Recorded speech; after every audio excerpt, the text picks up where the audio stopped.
إن الحمد لله نحمده ونستعينه ونستغفره ونعوذ بالله من شرور أنفسنا ومن سيئات أعمالنا. من يهده الله فلا مضل له ومن يضلل فلا هادي له، وأشهد أن لا إله إلا الله وحده لا شريك له، وأشهد أن محمدا عبده ورسوله. اللهم اغفر لنا ذنوبنا وتوفنا وأنت راض عنا،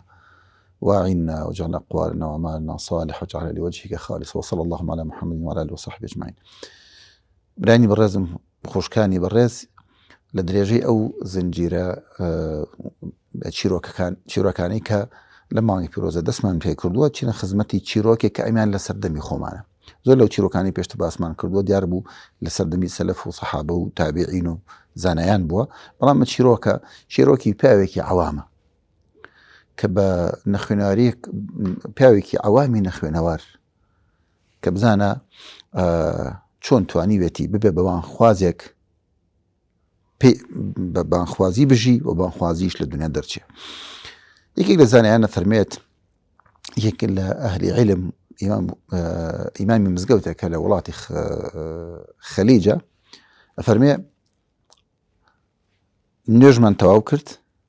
کە ڕووم کردە خەڵکەکەت کە سونەت وایە چەند دوای نوێژەکە ڕووکە بە خەڵکی ئیمام، پیاوێکی عەوام بەڕ ڕووم هات دار و نزیکی من نوێژی کردبوو، هات پێشەوە وتی شێخ ئەتوانی حەدیثێکم فێرکەی؟ میشەڵێ کتوپڕ بوو پرسیارەکەی، هیچم بۆ ناتی ئیلا ئەم حەدیثی پێغەمبەری خوا نەبێ صلی الله عليه وسلم. وتم پێغەمبەری خوا صلی الله عليه وسلم فەرمێ كلمتان خفيفتان على اللسان ثقيلتان في الميزان حبيبتان إلى الرحمن سبحان الله وبحمده سبحان الله العظيم. وتم پێغەمبەری خوا صلی الله عليه وسلم فەرمێ دوو کلمە هێز سووکە لەسەر زبان، قورسە لە میزان، خۆشەویستە بۆ لای ڕەحمان و خوای پەروەردگار. أي سبحان الله وبحمده سبحان الله العظيم. يعني ما إنسان بس لسر زاري بيري سبحان الله وبحمده سبحان الله العظيم زور أسانة لسر زبان. إنجا إنسان بيركاته لروج قيامة زور ميزاني عبد زور قرصك كأروج زور بيوس معناه ميزاني شاك كان من قرص به. ولولا يشوا لا يخوي پروردگار زور خوشويسته. أمدو كلمة لا يخوي پروردگار زور خوشويسته. الله منم حديثم بيوت وتي شيخ اگر عزيت نبي نمتواني لبريكم اتواني بهم دوباره كيتو الله مش بهم دوباره كردوا. وتي شيخ عزيتش دم يعني فيما معنى قصكي اگر بكره جاري تريش بيمبر جاري تريش وتم جاري تريش هر دوباره كردو تا چن جهرك هر داوي لي اكردم منش يعني حرصي او هنا بيني مش بي خوش نبو دليشي بشكانيه اما لا درزي پێشتریشە محاضرەکانی پێشتر باسی جەبری خاترمان کرد، ئینسان لەگەڵ خەڵکە هەوڵدا ئەو خەڵکە داین دڵی خەڵک ڕابگرێ. ئەمیش وەکو ئەخلاقێکی دینداری مسلمانانە لەگەڵ ئەمە سەبری هەبوو حتا وەکو ئەو پیاوە عەوامە نەخوێنەرەوتی شێخ خوای گەورپەداش خێراتو لەبەرم کرد. ئەڵێ ئەم پیاوە نەخوێنەوارە عەوامە بەم حەدیثە بوو بە داعی چۆن؟ ئەڵێ لە هەر مەجلیسێکی تر مەشهور بوو لە هەر مەجلیسێک دانیشتایە خەڵکینا. پێغەمبەری خوا صلی الله عليه وسلم فەرمێ دوو کەلیمە هەیە سووکە لەسەر زبان، قورس لە میزان، خۆشەویستە لای ڕەحمان لای خوای پەروەردگار. ئیتر ئەمە یەکردە مەوزوعی ئەو مەجلیسە و باسی لێوە کرد. ئیتر ئەگەر لە تەعزیەک دانیشتایە فەرەزان لە شایەک دانیشتایە لە ناو سیارەیەک وایە میوانی بەهاتایە بچایە بۆ میوانی سەردانی نەخۆشی بکردایە لە هەر مناسبە و جێگە و شوێنێک ئەمە یەکرد بە مەوزوع. جا زۆر مهمە جارێ پێشەوەی چیرۆکە یعنی تەواو بکەین زۆر مهمە کە ئەو مەجالیسانەی کە هەمانە مەجالیس وەختی خۆی وتیانە ئەلمەجالیس و مەدارس وەکو مەدرسەیەکە مەجلیسەکانمان کۆبوونە و دانیشتنەکانمان لە هەر جێگا و شوێنێ بێ، کۆبوونەوەیەکی درێژ بێیان کات کەم بێز لە هەر سەردان بکەیان سەردانی خەڵک بکەی ناو سیارە بی لە خەڵکێک لە دەوروبەر بێ لە هەر مناسبەی ئینسان ئەو مەجالیسانەی کە کۆ ئەبینەوە گەڕێڕەوی ئەو مەجلیسە بەرەو خێر نەگۆڕی ئیلا مەجلیس شتی تری تاکەوێت و غیبەتی تاکەوێت و هەندێک نوکتەی فاحش و خراپ و لەوە چێ ناشەرعی یان دوور لە حەیای تاکەوێ یان ئیتر ینی مۆزوعەکان مەواضیعی دنیا لەوە چێ مەجلیسێک بێت لە قیامەتە پەشیمان بین لێی. بەڵام ئەگەر مەجلیس بە یادی خوای پەروەردگارەوە بە باسکردنی شریعەتی خوای پەروەردگار باسکردنی خۆ ئامادەکردن بۆ قیامەت چیرۆکی پیا و ساڵحان بێ شتی خێر بێ مەجلیسێکە ئەو مەجلیسە خەیرانە مەلایەکەت کۆ بێتەوە ڕەحمەتی خوای پەروەردگار سەردا بەزێ خوای پەروەردگار لە عەبدەکان خۆشە بێ مەلایەکەتەکە بەشایەت کە لەو عەبدانم خۆش بووم و خوای پەروەردگار لە حەدیثی قودسی فەرمێتە ئەنا عەندە حوسن ظەنی عەبدی بی من لەگەڵ گومانی خەیری عەبدەکەمە بە من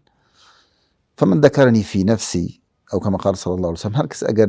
لنفس لقل نفسي خويا يادي منك ذكرته في نفسي مش لقل نفسي خويا يادي كم ومن ذكرني في ملأ لنا وجمعك من باسي منك ذكرته في ملأ خير منه منيش لنا ملأ جمعك لما لا إلا على خوي بردار باسي وعبداءك كلو مجلسي أم خير ترى أم بياوة أم حديثي لبركردبو بم حديثي لهم مناسبك أو مجلسي برو خير بردو برو يادي خوي بردار وباسي سبحان الله عظيم وباسي ميزان شي ميزان قرصك وشي لا خوي بردار خوشويسته ذكري كي حسان أو إمام الشافعي فرمي ذكر نأوي جرك بلا إنسان إلا أبي لشي باق بمعنى وك توشي جنابه وش نبو بي نأو مرجتي كتو بدزنيجو بي نأو مرجتي كرولا قبل بي نأو مرجتي كبدانيش نو بي بدانيش نا بالكوتنا بري كردنا ناو السعري اللي هم ذكر هيش مرجة كينيا راس إنسان يعني خوش إنسان دايم دزنيجي هبه وذكر بك بدزنيجه هو بلا ما دزنيجش نبو ذكرك بلا ذكرك أجري هي بلا أجري هي يعني عسانة وأجر باداشتك شي زور قوري ذكري خوي برو أجر باداشتك زور قوري وكل حديث عنك معلوم من جنابتنا بيان صلم تشجيع أصحابي زور كردوا كفرميت ألا أدلكم على خير أعمالكم وكما قال صلى الله عليه وسلم وأزكاها عند مليكم شاكرين كرداتان وأزكاها عند مليكم وأرفع في درجاتكم وخير لكم من إنفاق الذهب والفضة تشتكتان بيبلم خير تربية لبخشيني على طول نزيو وأن تضرب وخير تربية لجهاد لبينا يخوي بردار وخير لكم أن تلقوا عدوكم فتضربوا أعناقكم فتضربوا أعناقهم ويضربوا أعناقكم قالوا بلى يا رسول الله تعالى وسلم همو أجر تشجيع يعني كلمة في وسلم فرمي بآية بيتان نلهم اشتك خير تربية باس جهادك باس صدقاك باس أواك كخير أعمال تان بي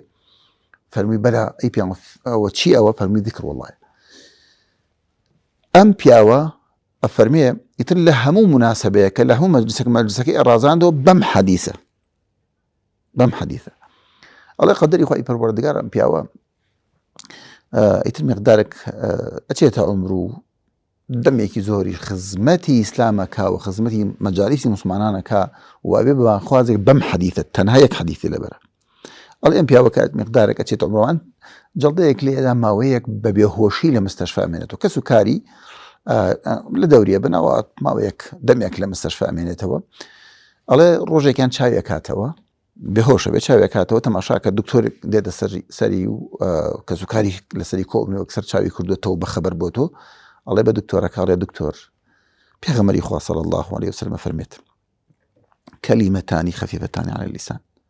ثقيلتان في الميزان حبيبتان إلى الرحمن سبحان الله وبحمده سبحان الله العظيم وجاني درجة يكله أو لا كان لحظة أو كان ثانية كبهوش بيتو خوي بقى زباني بيه بخشي ليه أو بالدكتور الله تلقى وفاتك تماشاك إيمي مسلمان هل يكل إيمة نكيك حديث ديان بقرا صدان حديث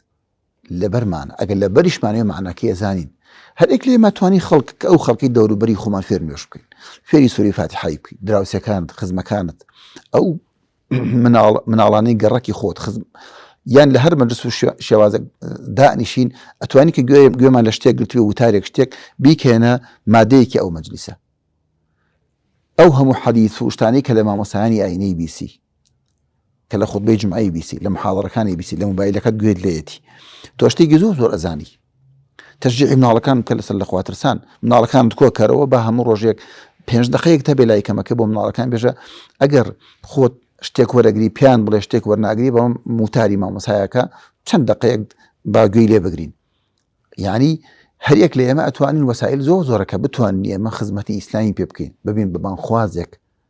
شو كبان كردني خلقي ولا إخوي بردارو وناسيني إخوي بردارو بو بهاشت تايبت مندي نيبا ما مسايني أيني ويان بان خوازانو هركسي أو بيعويك عوامي يك حديثي لبربو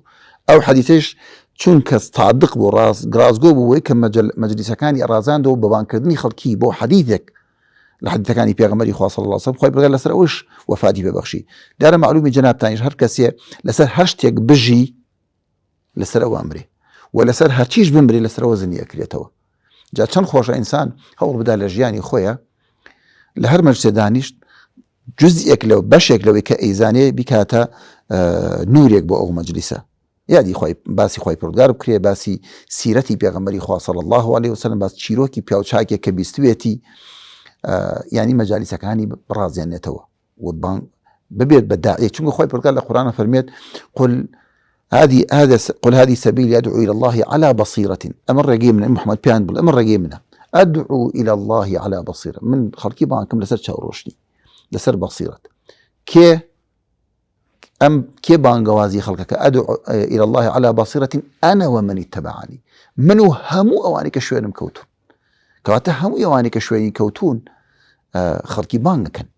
بويت توش جزء كلمة يعني أما أجر پاداشتێکی زۆر گەورەیە. تۆ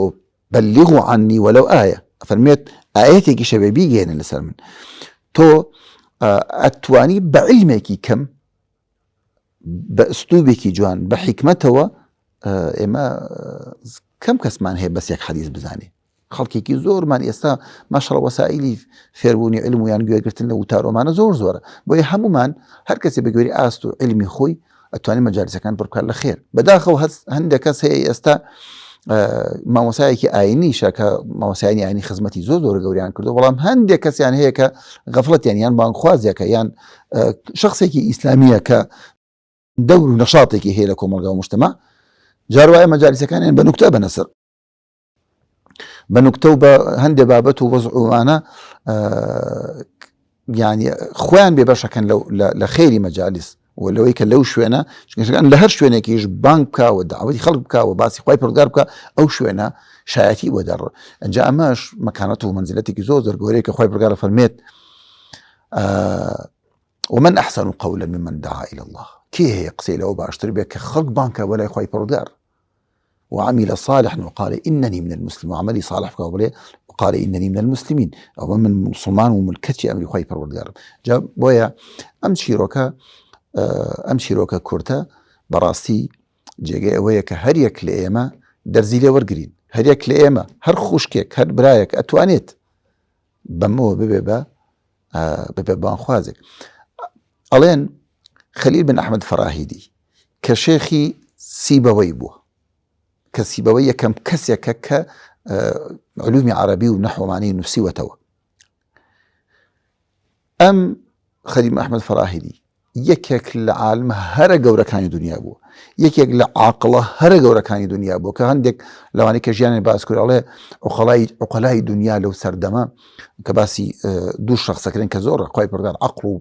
توانا و مەکانەتی پێبەخشیون، ئەڵێن ئیمامی شافعی و بەڕەحمەت بێ لەگەڵ خەلیل بن ئەحمەد فەراهیدی. خەلیل بن ئەحمەد فەراهیدی لە خەوا بینیم، یەکێک لە قوتابیەکان ئەڵێ لە خەوا بینیم وتم وەزع چۆنە، وتی ئەلحەمدولیلا خۆی پەروەردگار لێم خۆش بووە. ئەڵێ حەزم کرد بزانم بەچی خۆی پەروەردگار لێ خۆش بووە. ئەڵێ وتی عروزم ئەو علمی عروزی نووسیوەتەوە، ئەڵێ عروزم تەقدیم کرد زۆر ئیسفادەی پێ نەگەیاندم فڵان فڵانەمانە. ئەڵێ بەڵام لە تەمەنما لە کۆتاییەکانی تەمەنیە ئەڵێ خەڵکم فێری سووری فاتحا کرد، خەڵکی فێری نوێژە کرد، دانیشت خەڵک هات سووری فاتحای پێ ڕەوانە کرد و خەڵکی فێری ئەم عیبادەتا کرد جزئێک لە نوێژ. ئەڵێ ئەوە سوودی زۆر پێگەیاند. جا بۆیە ئینسان خۆی بەکەم نەزانێ لەوەی کە خزمەتێکی دینی خۆی پەروەردگار بکە، وەکو ئەو پیاوە عەوامە بە حەدیثێک بوو بە بانخواز و خۆی پەروەردگار هەموو لایەک موفەقە و ئەمان لێ بکە ئێمە لە هەر جێگا و شوێنێک بین نەفعمان هەبێ، لە هەر مەجلیسێ بین یادی خۆی پەروەردگار بکەین و ببینە سەبەبی کۆکردنەوەی مەلایکەت و شایەتی ئەو جێگایە لەسەرمان و شایەتی مەلایکەت لای خۆی پەروەردگار و بێتە مەجالیسمان بێتە مەدارسێک و بێتە سەبەبێک کە خۆی پەروەردگار لە گوناحەکانمان خۆش بێ. وصلی الله علی محمد وعلى آله وصحبه.